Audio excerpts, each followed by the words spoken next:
రాజన్న సిరిసిల్ల జిల్లా రుద్రంగి మండల కేంద్రంలో తెలంగాణ రాష్ట్రం నిర్వహిస్తున్న ప్రజాపాలన దినోత్సవాన్ని ఘనంగా జరుపుకున్నారు.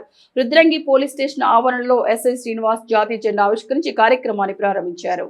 అలాగే మార్కెట్ కమిటీ కార్యాలయంలో చైర్మన్ చెలుకుల తిరుపతి జాతీయ జెండా ఆవిష్కరించి ప్రజాపాలన దినోత్సవ వేడుకలు నిర్వహించారు.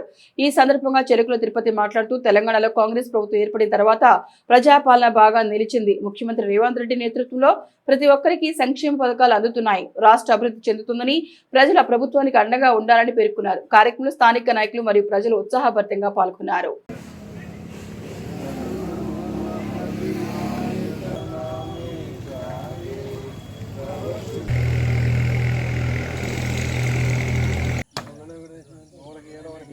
ప్రజాపాలన జై ప్రజాపాలన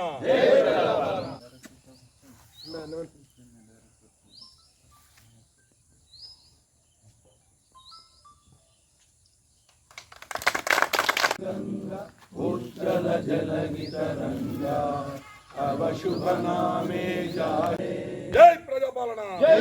రెడ్డి గారి ఆదేశాల మేరకు రుద్రంగిలో మార్కెట్ కమిటీ ఆధ్వర్యంలో చైర్మన్ గారి ఆధ్వర్యంలో ఈరోజు ఇక్కడ ఘనంగా తెలంగాణ ప్రజాపాలన దినోత్సవము నిర్వహించడం జరిగింది. దీనికి మండల్ కాంగ్రెస్ నాయకులందరికీ ఆహ్వానం మేరకు రావడం శుభ సంతోషం. అలాగే మున్ముందు కూడా రేవంత్ రెడ్డి గారి ఆధ్వర్యంలో మన యొక్క తెలంగాణ రాష్ట్రం ఎంతో అభివృద్ధి చెందుతుందని చెప్పుకున్నందుకు గర్విస్తున్నాము. ఇక్కడికి వచ్చిన పెద్దలందరికీ ధన్యవాదాలు తెలియజేస్తూ ఈ రోజున స్థానిక రుద్రంగి మండల కేంద్రంలోని మార్కెట్ యార్డు పరిధిలో మరి గౌరవనీయులు ప్రజా ప్రాణున్నటువంటి ముఖ్యమంత్రి గారు చెప్పినటువంటి విధంగా ఈరోజు మరి అధికారికంగా ప్రజాపాలన దినోత్సవాన్ని జరుపుకోవడం జరిగింది. జెండా ఎగరేసి మరి స్వీట్ల పంపిణీ చేసుకోవడం జరిగింది.